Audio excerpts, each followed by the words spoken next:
text from my sister arrived on a Tuesday afternoon. Engagement party Saturday at the Pearson estate. 7 p.m. Cocktail attire. I was in a board meeting when it came through.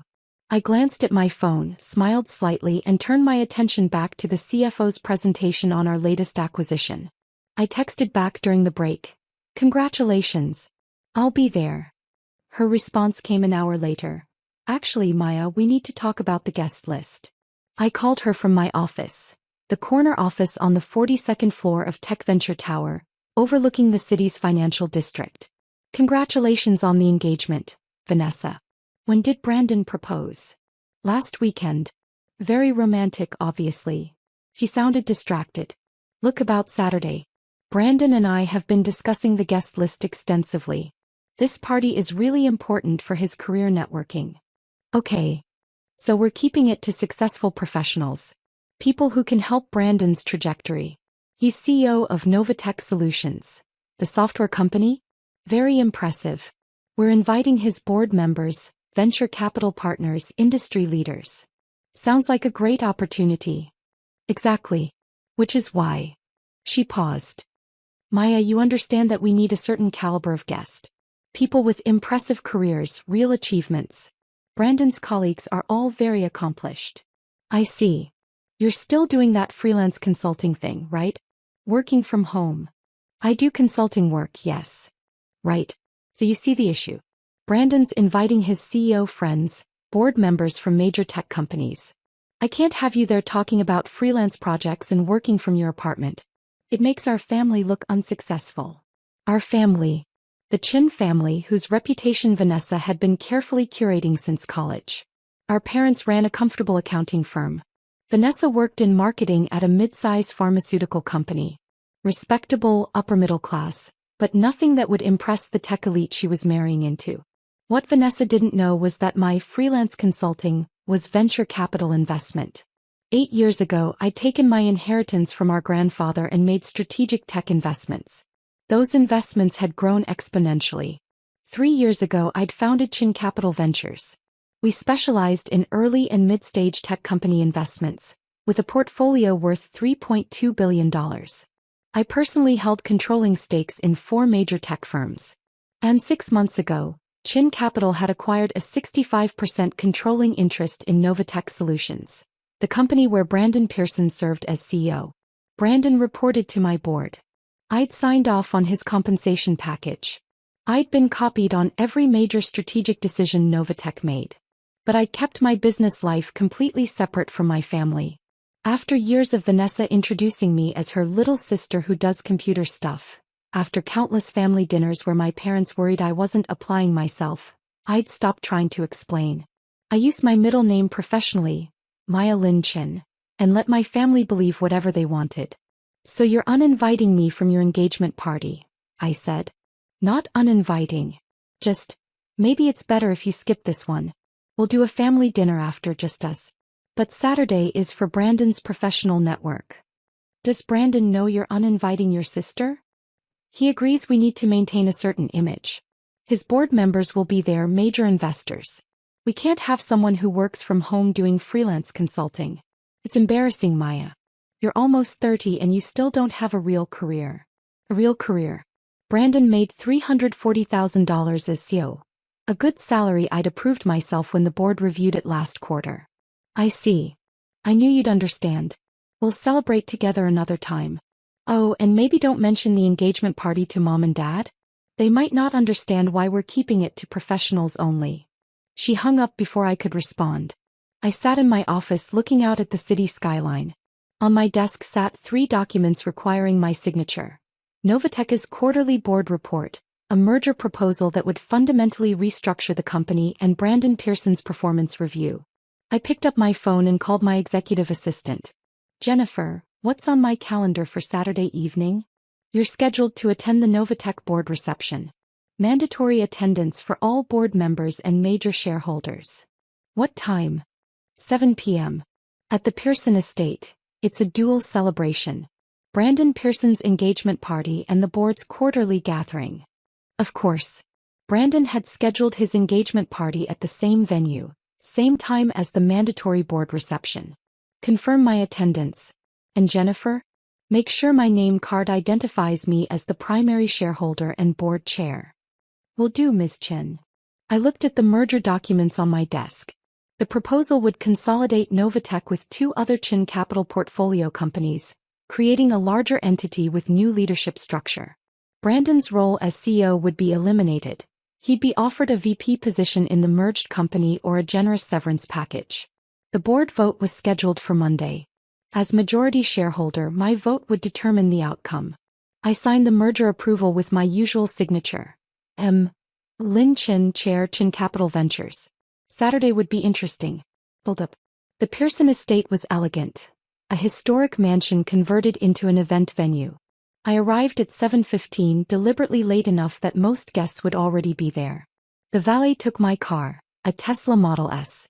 I wore a black Armani cocktail dress with minimal jewelry. Professional but not flashy. Inside, the party was in full swing. The grand ballroom had been decorated with engagement party elegance. Floral arrangements, champagne fountains, a string quartet. But I recognized the corporate touches. Novatech branding subtly incorporated into the decor. Company executives clustered in conversation groups. I spotted Vanessa immediately. She wore a white dress, her engagement ring prominently displayed as she held court with a group of women. Brandon stood nearby with several men in suits. Novatech's CFO, the VP of Engineering, two board members who held minority stakes. My parents stood awkwardly near the bar, clearly out of their element. Dad wore his best suit. Mom kept smoothing her dress, looking uncertain. Vanessa spotted them and walked over, her smile tight. Mom, Dad, you should mingle. Brandon's colleagues are all so interesting. We don't really know anyone here, honey, Mom said. Just be social.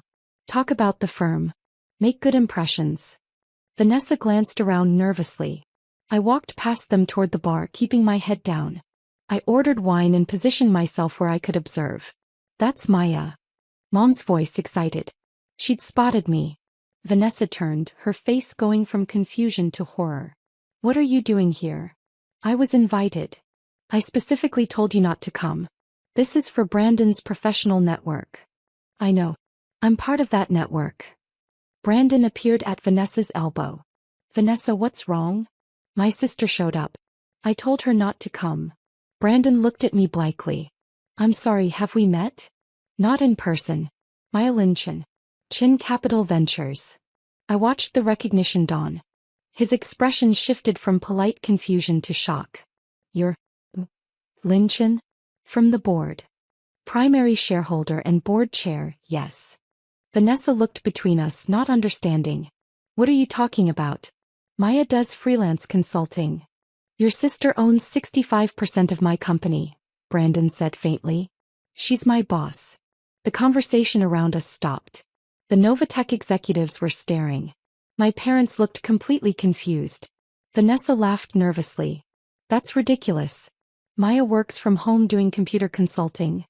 I own controlling interest in Novatech Solutions among other companies, I said calmly. Chen Capital Ventures has a $3.2 billion portfolio. I've been on Novatech's board for 6 months. Brandon reports directly to me. That's impossible. I'm a venture capitalist. I invest in and acquire tech companies. Novatech was one of our acquisitions. Brandon's face had gone pale. His fiancé had just uninvited his primary shareholder and boss from their engagement party because she thought her sister was unsuccessful. The CFO approached cautiously. Miss Chen, we weren't expecting you. Brandon scheduled the engagement party at the same time as our quarterly board reception. I'm here for both. Vanessa found her voice. You've been lying to us.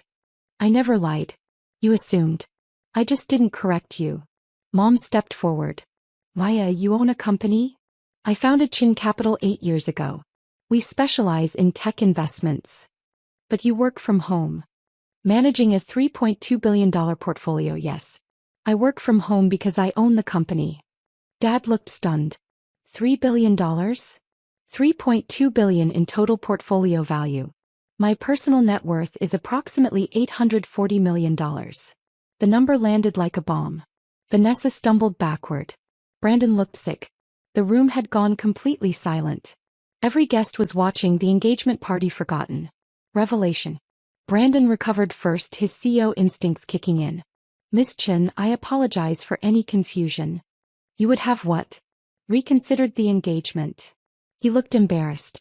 I turned to address the room. Since we're all here for the board reception anyway, I should share some news. The board will be voting Monday on a significant merger proposal. Brandon's expression shifted to alarm.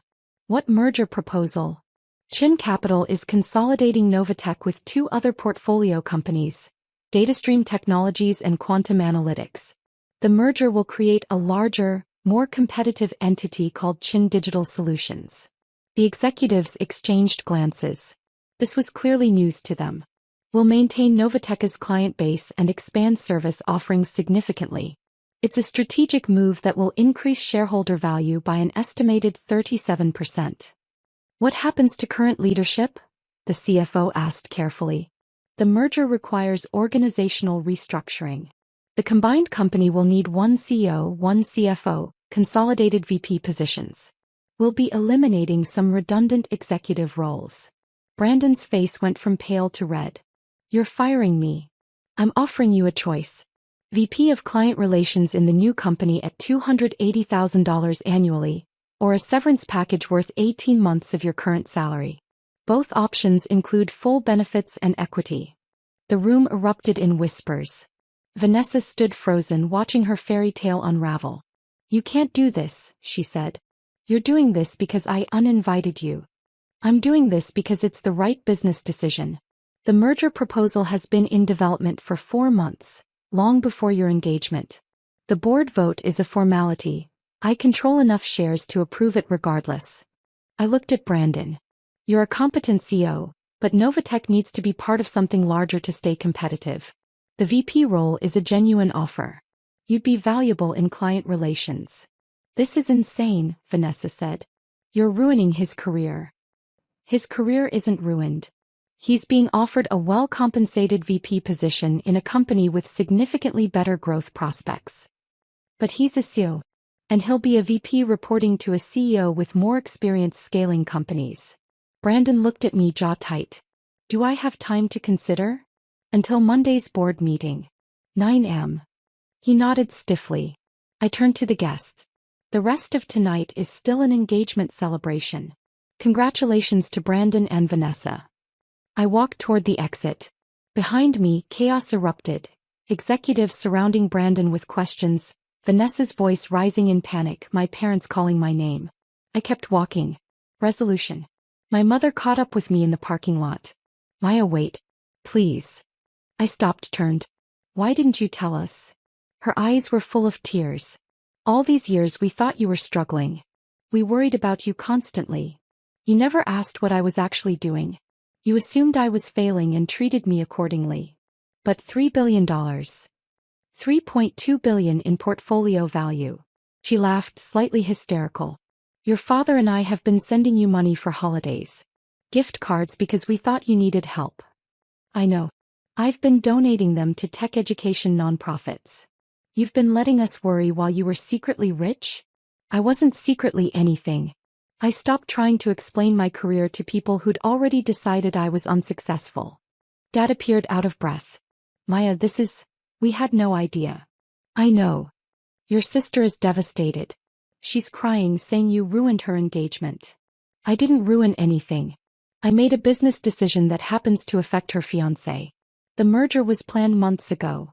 Vanessa burst through the doors, makeup streaking. You vindictive bitch. You're punishing me. I'm doing this to increase shareholder value and position 3 companies for better market competitiveness. You're demoting Brandon because I hurt your feelings.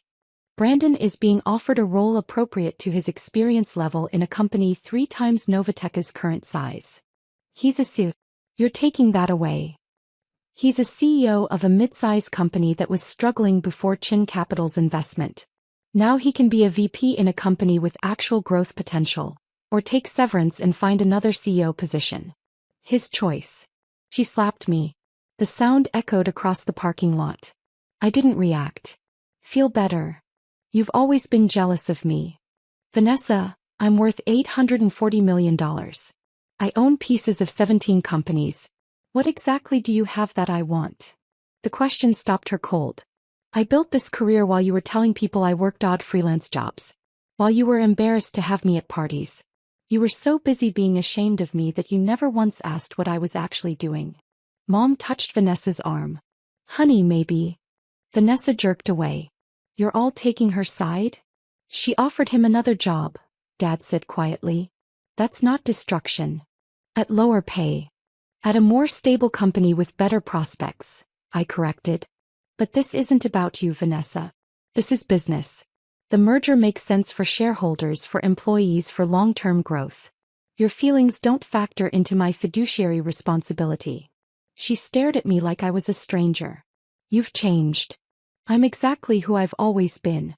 You just never paid enough attention to notice. I got in my car and drove away.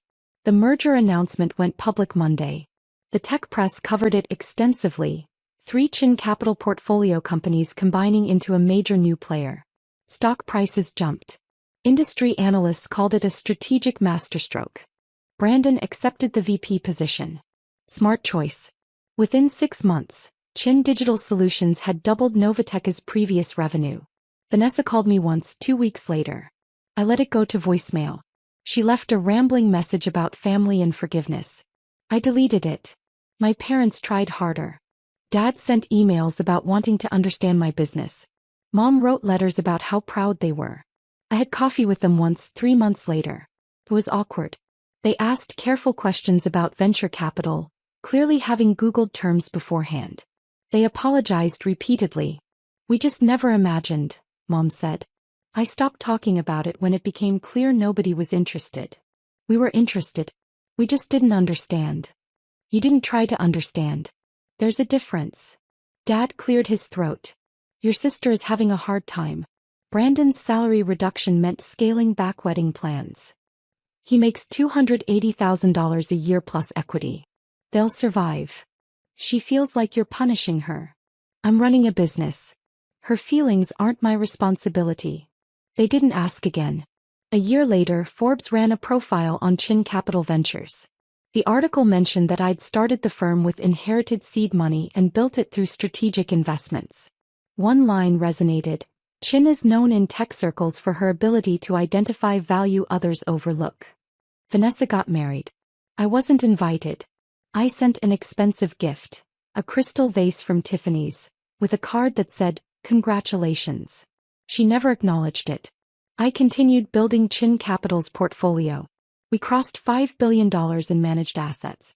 I hired brilliant people, invested in innovative companies focused on sustainable growth. And every time someone underestimated me, every networking event where men assumed I was someone's assistant, every pitch meeting where investors talked over me, I remembered Vanessa's words. We want only successful people there. Success looks different than people expect. Sometimes it wears a cocktail dress to an engagement party. Sometimes it signs merger documents that change people's lives. And sometimes it walks away from people who can't see past their own limited definitions of achievement. I'd built something real. Something that mattered. And I'd done it without their approval, their understanding, or their permission. That was the success that counted. The last customer had left hours ago, but the scent of garlic and rosemary still lingered in the small dining room of Bella Cucina. I wiped down the worn wooden tables one last time, each scratch and dent holding memories of the past year's struggle. Tomorrow would be my restaurant's final service, or so my parents thought. My name is Sofia Martinez, and at 32, I was about to prove that sometimes the best revenge comes with a side of perfect timing and a dash of family secrets. Still here, moping over your failure. My mother's voice cut through the quiet evening air. She stood in the doorway with my father, both dressed in expensive clothes that screamed successful restaurateurs. Their chain of high-end steakhouses had made them millions, but it had cost them something more valuable, their soul. We're here to make one final offer, Dad said, pulling out his checkbook. $50,000 to cover your debts. Then you can come work for us like you should have done from the start. I continued wiping tables, hiding my smile. If they only knew what Grandpa Giuseppe had told me during our last private dinner 3 months ago. The health inspector's report was quite clear, Mom continued, running a manicured finger along the table edge. This place is barely up to code. It's embarrassing to the family name. What they didn't know was that the failing health inspection had been staged, part of Grandpa's master plan. Just like the rumors of financial trouble, the canceled reservations, all carefully orchestrated to create the perfect moment. "At least say something, Sophia," Dad demanded. "We're trying to help you." I straightened up, facing them. "Would you like some coffee? Grandpa's special blend." Mom rolled her eyes. "Still serving that old man's coffee. No wonder this place is failing. Modern restaurants need modern ideas." "You're right," I said, heading to the kitchen. "Modern ideas like your frozen steaks and microwave sauces. Our restaurants make money," Dad snapped. "Which is more than I can say for this hobby of yours." I emerged with Grandpa's hand-hammered copper coffee pot and 3 cups. The same pot he used for 40 years in his original restaurant, the one that convinced him to sell to them 15 years ago. The one they turned into their first soulless steakhouse. "Remember this pot?" I asked, pouring the rich, dark liquid. "Grandpa used to say the secret to great coffee isn't in the beans, it's in the memories the pot holds." "Sentimental nonsense," Mom muttered, but she took a cup anyway. They both did. They never could resist Grandpa's coffee. Speaking of Grandpa, Dad said between sips, the estate lawyer called. "We're reading tomorrow at 10 a.m. Though I don't know why you're included, you chose your path when you opened this place instead of joining the family business." I watched them drink their coffee, remembering Grandpa's words. "Timing, piccola, is everything in business and in revenge. Let them think they've won, then serve them the perfect dish cold." "You know," Mom said, setting down her empty cup, "your grandfather was disappointed in you.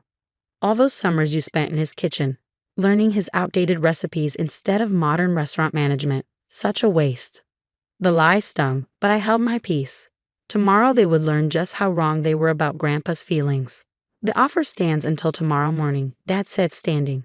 "After that, you're on your own when the bank forecloses." They left, the bell over the door chiming one last time. I waited until their expensive car pulled away before going to the hidden safe in the kitchen. Inside was a thick envelope, Grandpa's last gift to me, along with a letter I'd memorized. "My dearest Sophia, by the time you read this, everything will be in place. Your parents think they understand business, but they never learned the most important ingredient in any restaurant, heart. They took my first restaurant and turned it into something cold and profitable. They won't do the same to you. I've watched you this past year, building Bella Cucina with the same love and dedication I once had. The long hours, the attention to detail, the way you treat every customer like family. You are my true heir in every way that matters. The papers in this envelope will show you what we've done together these past months. The staged health inspection, the artificial debt, all to make them think you failed. Meanwhile, every canceled reservation has been quietly rebooked under different names for next month's grand reopening. But first, we serve them the coldest dish of all, truth. With all my love, Nano Giuseppe." I opened the envelope, reviewing the documents one last time. Property deeds, bank statements, contracts, everything needed to show that sometimes the best revenge doesn't need to be bitter. Sometimes it can taste like the perfect cup of coffee, served at exactly the right moment. Moving to the kitchen, I began prep for tomorrow's final service. Every dish would be perfect, every sauce made from scratch, every detail attended to, just as Grandpa had taught me. The marinade for the ossobuco needed to sit overnight, and the fresh pasta had to be rolled by hand. As I worked, I thought about the past year. The struggling restaurant that was actually turning a profit, the canceled reservations that were really just moved to a secret book, the health code violations that were all minor and already fixed. Every piece of the puzzle laid out exactly as Grandpa had planned before his passing. My phone buzzed. A message from Marco, Grandpa's old supplier. "Everything ready for tomorrow, just like Giuseppe arranged. They won't know what hit them." I smiled, kneading the pasta dough with the same rhythm Grandpa had taught me years ago. In the corner, his copper coffee pot gleamed, holding decades of secrets and tomorrow's perfect revenge. The night passed in a blur of preparation. By dawn, the kitchen was filled with the aromas of slow-cooked sauces and freshly baked bread. I changed into my chef's whites, pressed and perfect, and waited for the morning's guests to arrive.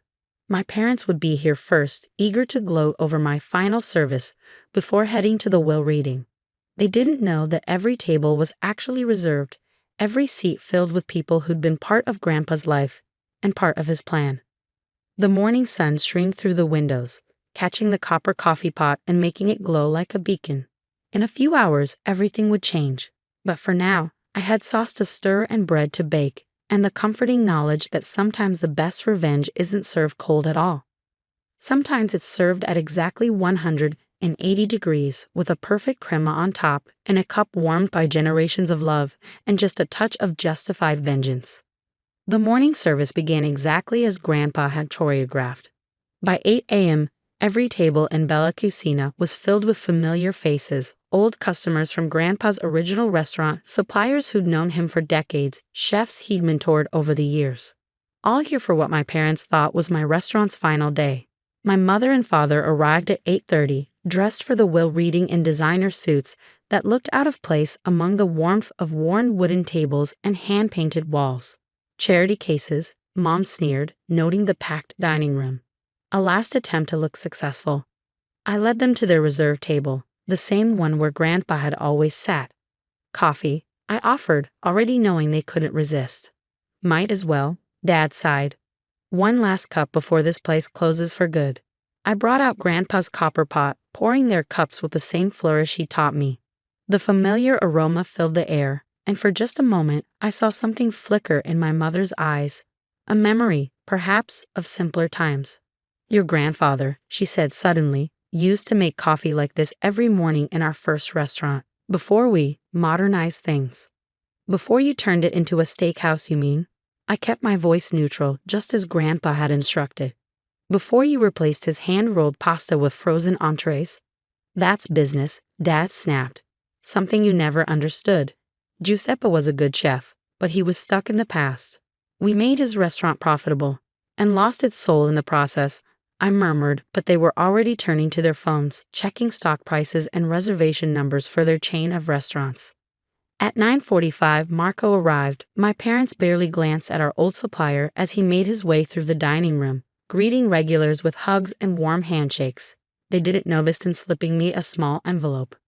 Everything's ready, he whispered, just like Giuseppe planned. I nodded, tucking the envelope into my chef's coat. One last piece of Grandpa's puzzle falling into place. The law office of Harrison and Wells occupied the entire top floor of a downtown building. By 10 a.m., we were all seated in the conference room, my parents, their lawyers, and me. Mr. Harrison, who'd been Grandpa's attorney for 30 years, sat at the head of the table, a thick folder before him. Before we begin, he said, Giuseppe left specific instructions about how this meeting should proceed. He pulled out an envelope. First, he asked that we watch this video. My parents shifted impatiently as Mr. Harrison started the recording. Grandpa's face appeared on the screen, recorded 3 months before his passing. He looked tired, but his eyes sparkled with his characteristic mischief. If you're watching this, he began, then everything has gone according to plan. Robert, Maria, he addressed my parents, you're probably feeling very pleased with yourselves right now. Your restaurant chain is successful, you think you've proven me wrong about traditional values, and you believe Sophia's restaurant is failing. My father sat up straighter, frowning. But you forgot the most important lesson I ever taught you. A restaurant isn't just about profit. It's about heart, about tradition, about the love you put into every dish. Grandpa smiled. Sophia never forgot. That's why she agreed to help me with my final recipe, a dish best served cold. What is he talking about? Mom demanded, but Mr. Harrison held up a hand. The health inspection report you're so proud of citing. Grandpa continued. Arranged by my old friend Inspector Romano. Those canceled reservations, all rebooked for next month. The bank loans you think are coming due, paid off 6 months ago. My parents' faces paled as Grandpa continued, outlining every detail of our plan. How we created the illusion of failure while actually building a thriving business. How every negative review had been carefully planted, every setback orchestrated. But that's just the appetizer, Grandpa said, leaning closer to the camera. The main course is in my will. Mr. Harrison, if you please. The lawyer opened his folder. The last will and testament of Giuseppe Antonio Romano. To my daughter Maria and son-in-law Robert, I leave my collection of vintage wine, valued at approximately $50,000. That's it? Dad exploded. What about the restaurant properties? The real estate holdings? To my granddaughter Sophia, Mr. Harrison continued, I leave the following. First, full ownership of all property currently leased to Martinez Steakhouse Holdings, including the buildings housing their 15 restaurant locations. The room erupted. That's impossible, Mom shouted. Those properties belong to the corporation. No, Mr. Harrison said calmly, producing another document. They belong to Giuseppe personally. Your leases were with him, not the corporation. Leases that, as of this morning, are all terminated with cause. With cause? Dad's voice was barely a whisper. I pulled out the envelope Marco had given me. Documentation of health code violations at all 15 locations, real ones, not staged, along with evidence of supplier kickbacks, labor law violations, and tax irregularities. You investigated us? Mom's face was ashen. No, I corrected, Grandpa did. Over the past 5 years, while you were busy expanding and cutting corners, he watched you destroy everything he built, and he documented every violation. Mr. Harrison cleared his throat. There's more. Giuseppe also left Sofia his controlling interest in Martinez Restaurant Group, making her the majority shareholder. My father slumped in his chair. 15 years of empire building, undone in 15 minutes. You can't do this, he muttered. We'll fight it. You can try, I said, pulling out my own folder. But first, you might want to look at these. Documentation of every change you made to Grandpa's original restaurant. Every substitution of fresh ingredients for frozen ones. Every traditional recipe replaced with mass-produced alternatives. All in violation of the terms of sale he included when you bought him out. Those terms were never enforceable, Mom argued. Actually, Mr. Harrison interjected, they were. Giuseppe was very thorough in his contracts. You agreed to maintain the quality and standards of the original restaurant. You failed to do so. The contract clearly states that in such a case, ownership reverts to him or his designated heir. I stood up, smoothing my chef's coat. You have a choice. You can fight this in court, where all these documents will become public record, or you can accept Grandpa's final offer. What offer? Dad asked warily. You can stay on as managers of 3 locations, if you agree to return to Grandpa's original standards. Fresh ingredients, traditional recipes, everything made from scratch. The other 12 locations will be renovated and rebranded under the Bella Cucina name. And if we refuse, then I close all 15 restaurants tomorrow. The properties are mine now, remember? They huddled with their lawyers for an hour, but in the end, they knew they had no choice. The documents were ironclad, the evidence overwhelming. That evening, I returned to my restaurant, my first restaurant, I should say now. The dinner service was in full swing, the dining room filled with the regulars who'd helped maintain our charade of failure. Marco met me at the door. Giuseppe would be proud, he said, hugging me tight. You did it exactly as he planned. We all did it, I corrected, looking around at the bustling restaurant, everyone who loved him, who believed in his way of doing things. I walked through the kitchen, running my hand along the same copper pots Grandpa had used for decades. Tomorrow would bring challenges, renovating the other restaurants, retraining staff, rebuilding the reputation my parents had tarnished. But tonight was for celebrating. I picked up Grandpa's coffee pot, now mine, and began preparing his special blend. As the rich aroma filled the kitchen, I could almost hear his voice. Remember, Piccola, success isn't measured in dollars or stars. It's measured in the smiles of your guests, in the love you put into every dish, in the traditions you keep alive. My parents arrived just before closing, looking oddly diminished without their designer clothes and corporate armor. They sat at Grandpa's table, their table now, I supposed as managers of one of the original locations. Coffee, I offered. They nodded, and for the first time in years, I saw tears in my mother's eyes as she breathed in the familiar scent. He planned this for years, didn't he? She asked softly. Teaching you, preparing you, while we were too busy expanding to notice. He never stopped loving you, I said, pouring their cups. He just couldn't bear to watch you destroy everything he'd built. This way, his legacy lives on, through all of us.